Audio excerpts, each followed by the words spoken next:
Hello everyone, Radhe Radhe. आज आपको इस वीडियो में हम बताएंगे निर्जला एकादशी की पूजा हम सरल तरीके से कैसे करें। तो अब की बार निर्जला एकादशी 6 या 7 को कब पड़ रही है, तो इस वीडियो में ये भी जानेंगे। तो चलिए मेरी वीडियो में लास्ट तक बने रहिए। चलिए आपको बताते हैं निर्जला एकादशी कब है। तो निर्जला शास्त्रों के अनुसार निर्जला एकादशी व्रत को साल के सभी एकादशियों व्रत के हमें फल मिलता है, करने से हमें फल मिलता है, लेकिन निर्जला एकादशी व्रत बहुत ज़्यादा कठिन है। तो आज हम इस वीडियो में आपको यह भी पता चलेगा कि निर्जला एकादशी दिन आपको व्रत कैसे करना है। अगर आप पूरा दिन पानी के बिना रह पाएँ तो फिर आप व्रत कैसे कर सकते हैं, यानी कि निर्जला एकादशी को जानकारी आपको इस वीडियो में मिलेगा। तो मेरी वीडियो में लास्ट तक बने रहिए। तो देखिए, निर्जला एकादशी के दिन सुबह सुबह स्नान करने के बाद आप जिस जगह पे पूजा करना चाहते हैं उस जगह को अच्छे से साफ सुथरा कर लीजिए। अगर आप मंदिर के नीचे, जहां आपका घर है उसके अंदर अगर मंदिर है तो उसके नीचे अगर आप पूजा करना चाहते हैं तो उस जगह को आप सरल से अच्छे से साफ कर लीजिए। उसके बाद आप एक चौकी लगाइए, पूजा के लिए चौकी लगाइए और उसके ऊपर पीले रंग का या लाल रंग का वस्त्र बिछाइए। उसके बाद हम आसन लगाएंगे। इसके लिए आपको पीला आसन या रेड कलर का आसन लेना है। हम थोड़ा सा फूल का भी आसन देंगे। फूलों को आसन पे हम श्री भगवान विष्णु जी को विराजमान करेंगे। उसके बाद हम भगवान जी की, अगर आपके पास फोटो है या मूर्तियाँ है, जो भी आपको उनको विराजमान करना है, तो आप मूर्तियाँ भी ले सकते हैं, फोटो भी ले सकते हैं। भगवान विष्णु जी का स्वरूप नहीं है तो लड्डू गोपाल जी को भी पूजा करते इस दिन कर सकते हैं, क्योंकि लड्डू गोपाल जी भी श्री भगवान विष्णु जी का ही स्वरूप है। इसके बाद हम गणेश जी को विराजमान करना है, क्योंकि सबसे पहले गणेश जी की पूजा की जाती है। हम पूजा शुरू करने से पहले, मतलब आपको बता रहे हैं, पूजा शुरू करने से पहले पहले भगवान जी को जल से छिड़काव लगाएंगे, मतलब उनके पे छींटा डालेंगे। गंगा जल डाल के जल में स्नान करा देंगे। मूर्तियाँ है तो स्नान करा दीजिए, अगर फोटो है तो जल को छींटा दे दीजिए। उसके बाद दीपक लगाएंगे, घी का एक दीपक लगाएंगे, धूप जलाएंगे। हाथ जोड़ के हम संकल्प लेंगे, भगवान आज मैं आपका व्रत निरंतर रूप से पूजा कर रही हूँ या कर रहा हूँ।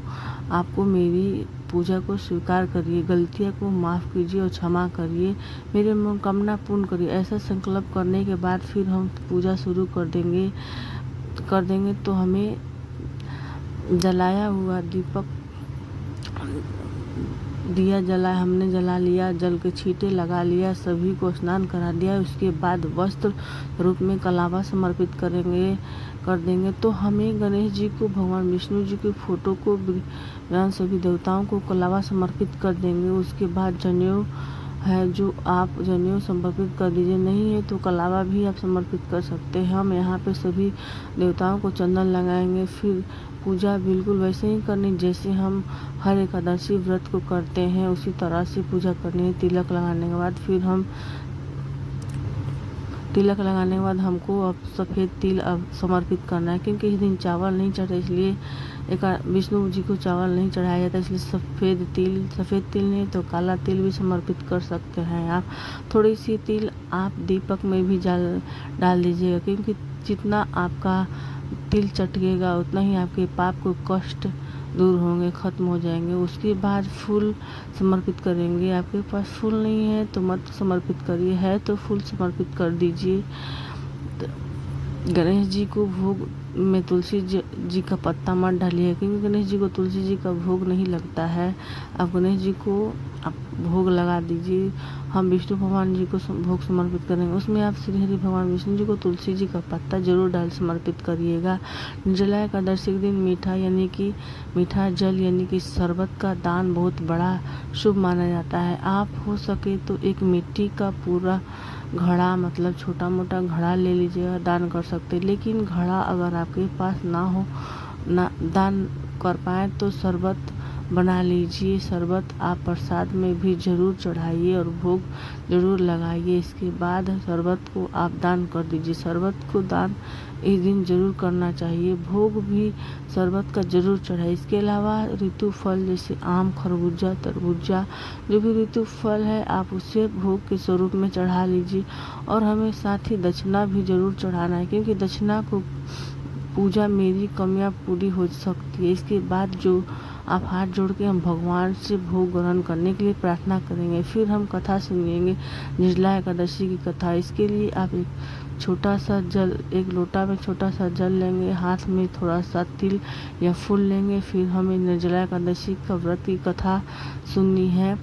उसके बाद आप कथा सुन लीजिए, तो उसके जो कथा सुने हैं उसका फूल तिल भगवान जी को चरणों में समर्पित कर दीजिए। बिना हमारा पुण्य नहीं होता है कथा सुने हुए। तो तिल हम जल को छोड़कर डालेंगे। इसके बाद फिर हम आरती करेंगे। जो दीपक जलाया है उससे भी आप आरती कर सकते हैं। धूप दीपक प्रेम पूर्वक पहले गणेश जी की आरती करेंगे। उसके बाद फिर हम श्री भगवान विष्णु जी की आरती करेंगे। हाथ जोड़ के हम पूजा में ही कमियों के लिए क्षमा याचना करेंगे और मनोकामना पूर्ण करने के लिए श्री भगवान विष्णु जी से प्रार्थना करेंगे। इस तरह हमारी पूजा पूर्ण हो जाती है। पूजा करने में थोड़ा सा जल आपको हाथ में लेकर हमें पूरी चौकी के ऊपर से 2 या 4 बार हाथ जोड़ कर लगा, इस तरह से मतलब चारों तरफ आपको घुमाना है गोल गोल। इस तरह से पूजा संपूर्ण हो जाएगी। निर्जला एकादशी दिन सुबह के समय या पूजा करिए या शाम के समय। तो करने के बाद जो जल का लोटा है वह आप सूर्य देवता को अर्घ देंगे। इसके बाद जो हमने शरबत चढ़ाया उससे हमने चढ़ाया था मीठा जल, हमें तो उसे हमें बांट देना है। आप किसी को भी पिला सकते हैं, किसी प्यासे को भी पिला सकते, गरीब को भी दे सकते हैं। अगर नहीं है तो आप मंदिर में दान कर दीजिए। आपको दान जरूर करना चाहिए। इसके साथ फल हमने जो चढ़ाया वो भी, दक्षिणा भी चढ़ाए वो भी आप दान कर दीजिए। पूजा के बाद हमें जल पिला देना है, यानी कि जल को दान कर सकते हैं। तो जल दान इस दिन सबसे बड़ा दान होता है। और मीठे जल का दान भी, यानी कि पानी का दान इस दिन जरूर करना चाहिए। इस तरह से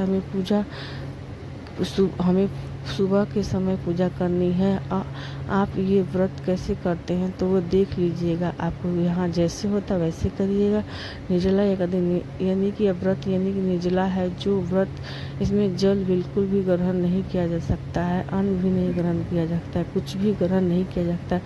पूरा दिन बिल्कुल निर्जला रहकर इस व्रत को किया जाता है। विधि यानी तो यही है कि आपको बिल्कुल निर्जला रहकर व्रत करना है, बिल्कुल जल पानी ग्रहण नहीं करना। लेकिन आप किसी कारण से अगर आप बीमार है तो प्रेग्नेंट है कारण से आप पूरा दिन बिना पानी के नहीं रह सकते हैं, तो आप सुबह के पूजा करके पहले हम जल पानी का दान करेंगे, मीठे का, उसके बाद शरबत का दान करेंगे। जो भी आप पूजा चढ़ाएं वह आप नहीं लेना है, वह आप दान कर दीजिए। इसके अलावा दोबारा आप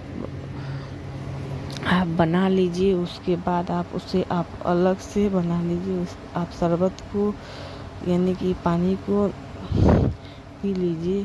अगर आप प्रेग्नेंट है या बीमार है उस तब पी सकते हैं।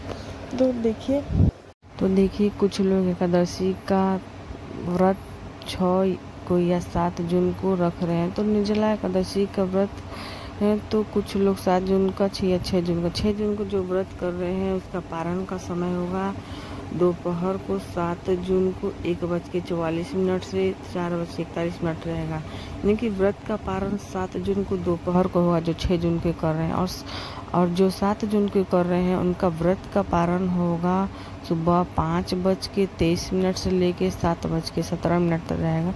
तो आप कभी भी व्रत रहिए, पारण का समय मैंने बता दिया है। आप 6 या 7 जून को रहिए, वो आपके यहाँ जैसे होता है वैसे कीजिए, पारण कर लीजिए। उसके बाद आपको अगर मेरी वीडियो पसंद आए तो प्लीज़ लाइक करिए, सब्सक्राइब करिए, शेयर भी करिए, प्लीज़ प्यारा सा कमेंट भी करिएगा।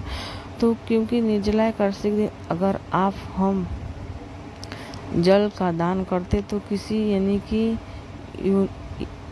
यानी कि हमें जल का कभी कमी नहीं रहती है। जल का दान हमें सबसे बड़ा दान है। निर्जला एकादशी के संपूर्ण आपको पूजा का विधि मैंने बता दिया है। वीडियो पसंद तो लाइक करिए, सब्सक्राइब करिए, शेयर भी करिए।